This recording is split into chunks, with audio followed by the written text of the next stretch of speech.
preserving and the health of the White House, the president, the vice president, their families, and the White House staff, and many other members of the administration, especially when they're traveling on Air Force One or traveling around representing the United States. And whenever the Air Force One lands somewhere like Africa or South America or some other unfortunate part of the world, usually when his team arrived, they were the best medical unit in that country at that time, from the moment they arrived there. Now, how does a guy get that job? We're talking about a job where he was managing 65 providers and doing all the strategic planning and contingency planning for whatever health situations might arise in those critical situations for the most important people in the United States. You don't get that job easily, and I promise you the stories that he has to tell about how he earned that job will astonish anybody.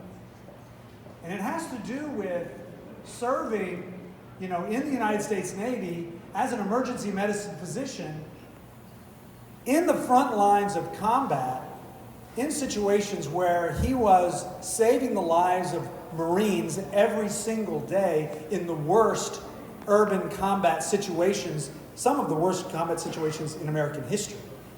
And what he did earned him that nomination to do that very important job. So we have a very critical race. It's important that all of us really come together in the next 16 days before early voting and do our best to support this excellent man. It's critical, I think, that we be represented by somebody that we would be honored to have in that position. So with that in mind, I want to introduce Rear Admiral Dr. Ronny Jackson. Woo! All right, thank you, Lewis. I appreciate the introduction, and thank you guys all for coming. Thanks to the band, to the Chris Shackelford Band, great music. Thank you guys. Thanks to everybody for taking their time out of their day to show up here and listen to me talk a little bit.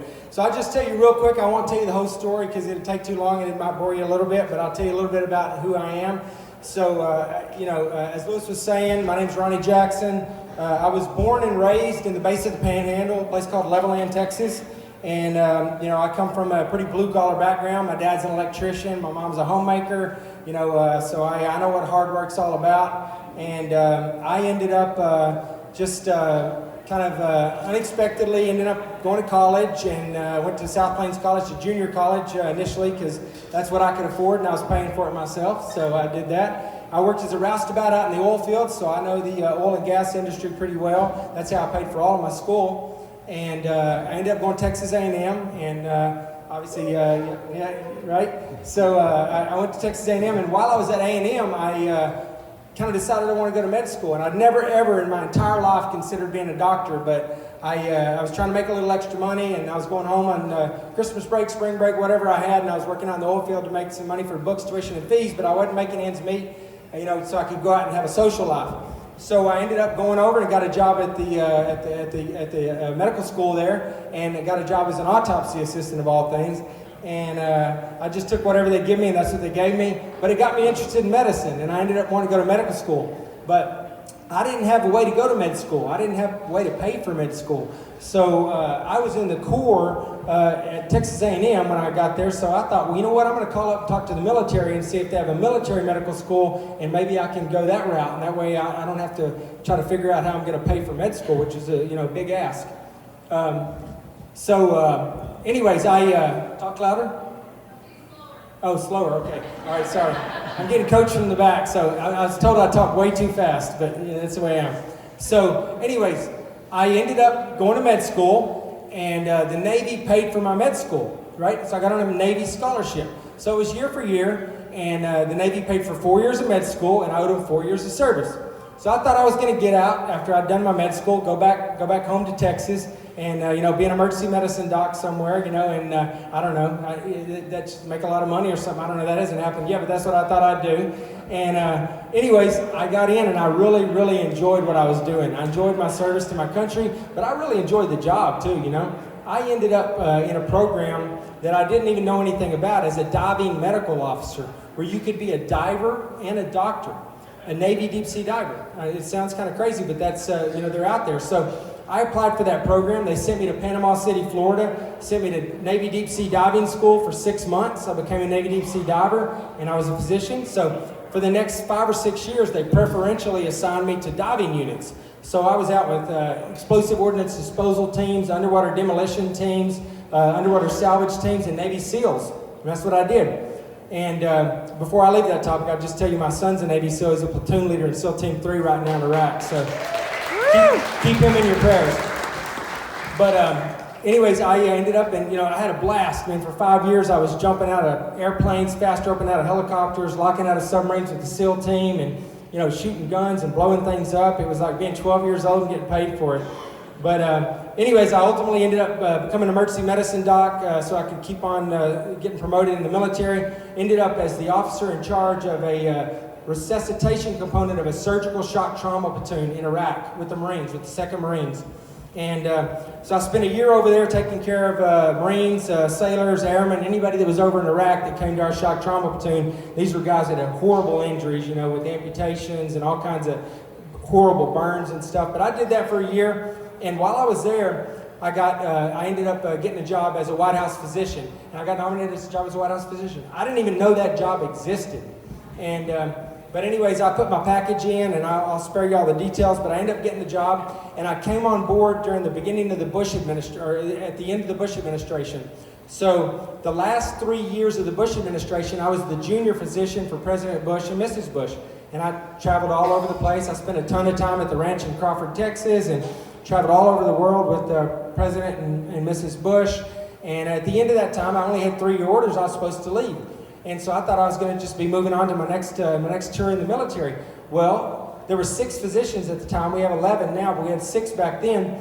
And they didn't have an emergency medicine doc when I got there. But there were 6 physicians, and the guys that were there senior to me, they were all colonels and captains and had 20 plus years in, and they retired at the end of the Bush administration. So there was just circumstance, there was this big leadership gap. So they ended up restructuring the med unit. I became the deputy director of the White House Medical Unit, and got extended on active duty there for a few more years, for 3 more years. Then I became the director of the White House Medical Unit, and then the physician to the White House, and then the physician to the president, and assistant to the president, and senior advisor to the president. But every time I got a little bit more of a leadership role, a little bit more responsibility, I got a new set of active duty orders, in the Navy at the White House. So I've been at the White House for 13 years, almost 14 years. And I just left the White House 7 weeks ago, and I just retired from the Navy 7 weeks ago. So, anyways, it was time to get out. I've already been promoted to Rear Admiral, and I already had 25 years in. I was looking, what was next for me, and then I'll just tell you that this opportunity came up, and I say it's an opportunity for me, but what I'm trying to tell you today is I think it's an opportunity for the district as well, for me to potentially be your congressman, and I'll explain that to you. But what happened is, I saw that Matt Thornberry, kind of late in the game, had decided that he wasn't going to run again, and it was going to be an open seat. And there were a lot of Texas congressmen already at that point that had said they weren't going to run again. So there were opportunities to run elsewhere. But I'll be honest with you, it never crossed my mind to run for one of those seats because I don't identify with those districts. That's not where I'm from. Those aren't, what I would consider to be my people and, where I grew up. But whenever Congressman Thornberry announced that he wasn't running again, I said to myself, you know what? I mean, I don't really feel like I'm done with the service, and I'll be honest with you. It sounds a little bit cliche, but I'm honestly, because I've got kids now and I'm about to have grandkids, I'm a little bit worried about my kids and my grandkids' future right now with some of the rhetoric that's going on the far left right now. So I saw this open up, and I'll tell you why. If I was telling you this story 6 years from now, this wouldn't apply. So this is pure circumstance. But right now, Congressman Thornberry's leaving, right?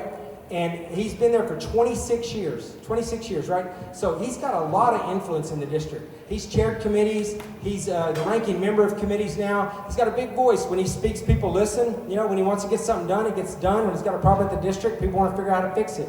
Well, the day that he leaves, that's this, 0. That's gone. And the district's going to go from having a senior member in Congress that can protect this district, grow this district, and take care of this district, to a freshman congressman that's going to have 0 influence. No one's going to know who that person is, what their name is, what district they come from, or what their issues are. unfortunately, that's just the way DC works. That's the way it works. You got to develop tenure, time in the job before you really develop a voice where you can independently advocate for your district, right? Well, this is my pitch to you, because there's 15 people in this race, right? And they're all good people, and they all want to do the same thing I want to do. They want to serve their country, they want to serve their community, and and they all have something special, that they bring to the fight. What I bring to the fight is I am the exception to losing that influence. And it's not Ronny Jackson, it's circumstance. And that's why I said if I was doing this 6 years ago, it wouldn't apply.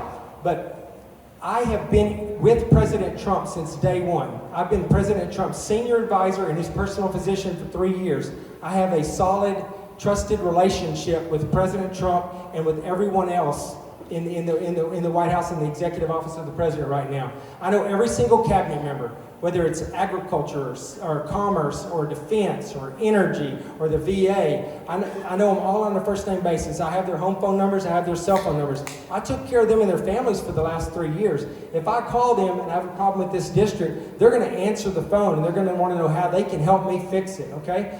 And I said, I know everybody in the West Wing, Chief of Staff, Deputy Chief of Staff, National Security Advisor, Domestic Policy Council. These people are key in making things happen in this district. And, I may be, if I'm blessed enough to represent this district, the only freshman congressman that can walk into the White House unannounced, into the Oval Office, and tell the President of the United States, sir, I need you to stop what you're doing. I got a problem I need to make you aware of. And he will stop and listen to me, right? And like I said, that's not me. That's where I've been for the last 3 years. That gives me that I can bring to the district. So I will tell you, I think that this district, we have a lot going for us here, and like I said, I grew up in the middle of nothing but cotton farms. I mean, my house was surrounded on 3 out of 4 sides by just cotton farms. Everybody I went to school with was a cotton farmer, right? I worked in the oil field. I was a roustabout in the oil field. I understand the industry here. Oil, gas, cotton, or oil, gas, farming, ranching. I understand this industry. Not to the extent that some people that may be in the race that have been living it for the last 10 or 15 years, but I understand it. I identify with it. In addition to that, there's certain things that I will always be. No matter what happens, I will always be a veteran, right? And I will always be a physician. And I'm telling you right now that we have other things in this district too. You guys are here in Wichita Falls, and I know how important Shepherd Air Force Base is to you.